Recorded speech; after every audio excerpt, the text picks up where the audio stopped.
ఎందుకంటే 8 మంది BJP parliament సభ్యులు ఉన్నప్పటికీ 8 పైసలు కూడా మనకు బడ్జెట్లో వచ్చిన పరిస్థితి లేదు. 8 మంది బీజేపీ, 8 మంది కాంగ్రెస్, 2 పార్టీల ఎంపీలు ఉన్నప్పటికీ రాష్ట్రానికి దక్కింది మాత్రం గుండు సున్నా అనే విషయం కూడా చర్చకు వచ్చింది. ఏ రకంగా ఇవాళ ఆంధ్రప్రదేశ్లో 16 మంది ఎంపీలతో అక్కడ కేంద్రంలో భాగస్వాములుగా ఉన్న టీడీపీ వాళ్ళకి ఏ రకంగా లాభం జరుగుతున్నది, ఇవన్నీ కూడా చర్చకు వచ్చినాయి. ఏ రకంగా తెలంగాణ ప్రజలు కూడా తమ పాత్ర, బీఆర్ఎస్ అనే పార్టీ తమ ఇంటి పార్టీ ఢిల్లీలో ఉంటే ఖచ్చితంగా ఈ హక్కులను సాధించే దానిలో కానీ, పోరాటం చేసే దానిలో కానీ, కేంద్రం మెడల్ వంచే దానిలో కానీ ఏ రకంగా గతంలో పోరాడింది మీరు చూసినారు. తప్పకుండా ఆ విషయంలో కూడా విస్తృతమైన చర్చ కూడా జరిగింది. ఇంకా చాలా విషయాలు చర్చించడం జరిగింది. కానీ ముఖ్యంగా నేను చెప్పాలనుకున్నది ఈ మెంబర్షిప్ డ్రైవ్, సంస్థాగత నిర్మాణం ఈ సంవత్సరం ఉంటుంది, పార్టీ కమిటీల నిర్మాణం ఉంటుంది, బ్రహ్మాండంగా రజతోత్సవ సంబురాల నిర్వహణ ఉంటుంది, ప్రజా పోరాటాలు కూడా, ప్రజా సమస్యల మీద పోరాటాలు కూడా ఉంటాయి.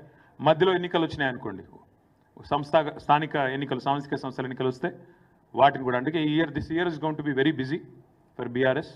Will be a very very busy year. వచ్చే ఏప్రిల్ 27 దాకా, అంటే 2026 ఏప్రిల్ 27 దాకా కూడా విస్తృతమైన కార్యక్రమాలు నిర్వహిస్తాం. సంస్థాగతంగా నిర్మాణం చేసుకుంటూనే మరి ముందుకు సాగుతాం. మిగతా విషయాలన్నీ కూడా రాబోయే 4-5 రోజుల్లో పెద్దలు కేసీఆర్ గారు నిర్ణయించిన తర్వాత కమిటీలు, వివిధ బృందాలు ఎవరెవరు ఏం పని చేయబోతా ఉన్నారు, ఏ రకంగా ఈ రజతోత్సవ నిర్వహణలో పాల్పంచుకోబోతా ఉన్నారు, సంస్థాగత నిర్మాణంలో ఏ రకంగా మరి ఎప్పుడు మెంబర్షిప్ డ్రైవ్ స్టార్ట్ చేస్తాం, ఇవన్నీ కూడా వివరంగా. అల్టిమేట్గా ఈ సమావేశంలో కేసీఆర్ గారు ఒకటే మాట చెప్పారు, అది చెప్పి నేను ముగిస్తాను. పార్టీలు గెలుస్తుంటాయి, ఓడిపోతుంటాయి. ప్రజాస్వామ్యంలో ప్రజలు గెలవాలి, తెలంగాణ సమాజం గెలవాలి. ఇది మా ఆలోచన విధానం. ఇది బీఆర్ఎస్ యొక్క ఈరోజు సమావేశం యొక్క సారాంశం. Thank you. వాళ్ళు అసెంబ్లీ పెట్టడానికి భయపడుతున్నారు బ్రదర్. ఇప్పుడు దాని గురించి అసెంబ్లీ పెడతానికి భయపడుతున్నారు కదా.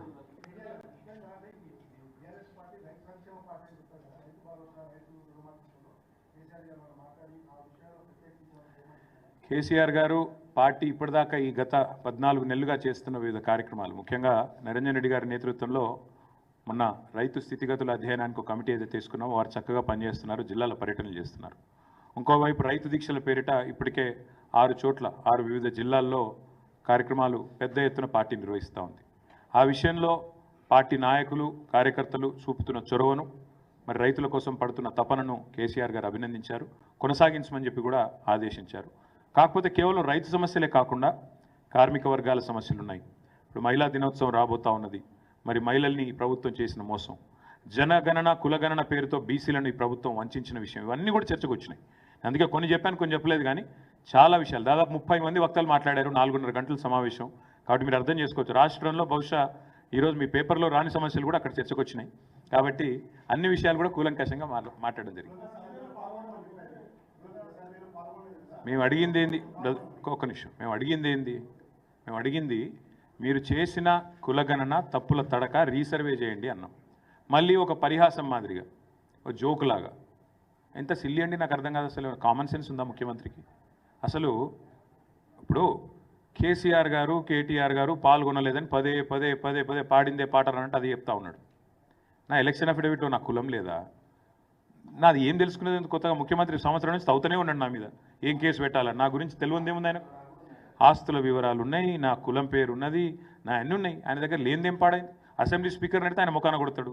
నేనేమంటున్నా అంటే చిల్లర మదాకులు చేయొద్దు. ముఖ్యమంత్రి అంటోడు ఈ చిల్లర మదాకులు చేయొద్దు. నీకు బీసీలో మీ చిత్తశుద్ధి ఉంటే 42% రిజర్వేషన్ ఎట్లిస్తావో చెప్పు. రాహుల్ గాంధీ ఏం చేస్తాడో చెప్పు. నీ పార్టీ ఏం చేస్తుందో చెప్పు. బీసీల మీద ప్రేమ ఉంటే 42% రిజర్వేషన్ ఇచ్చే మాట నిజమే అయితే ఎట్లా నీ కార్యాచరణ ఏందో చెప్పు. ఇంకొక మాట, ఇలా చాలా సిల్లీగా మాట్లాడుతున్నాడు, ఎట్లా సాధ్యమవుతుందని మాట్లాడుతున్నాడు. మరి ఎట్లా సాధ్యమవుతుందని ఎలక్షన్ల ముందు తెలియదా? కామారెడ్డి డిక్లరేషన్లో సిద్ధరామయ్య గారితో చెప్పించేటప్పుడు ఎట్లా సాధ్యమవుతుందని సోయలేదు ఆ రోజు. అంటే ఓట్ల కోసం ఏదైనా మాట్లాడచ్చు, బీసీలను మోసం చేయొచ్చు. ఇవాళ గద్దెనెక్కి కూర్చున్న తర్వాత మాత్రం ఎట్లా సాధ్యమవుతుంది? పార్టీ పరంగిస్తా. కాబట్టి ఇవన్నీ కూడా సమాజం మొత్తం గమనిస్తూ ఉన్నది. మేము ఒక్కరమే కాదు కదా బ్రదర్, రాష్ట్రంలో బీసీ సంఘాలు నిర్ద్వందంగా తిరస్కరించినారు ఈ జనగణన కులగణన తప్పు అని. మరి ముఖ్యమంత్రి గారి సమాధానం చెప్పమనండి. చెప్పకుండా ఈ పిచ్చి మాటలు.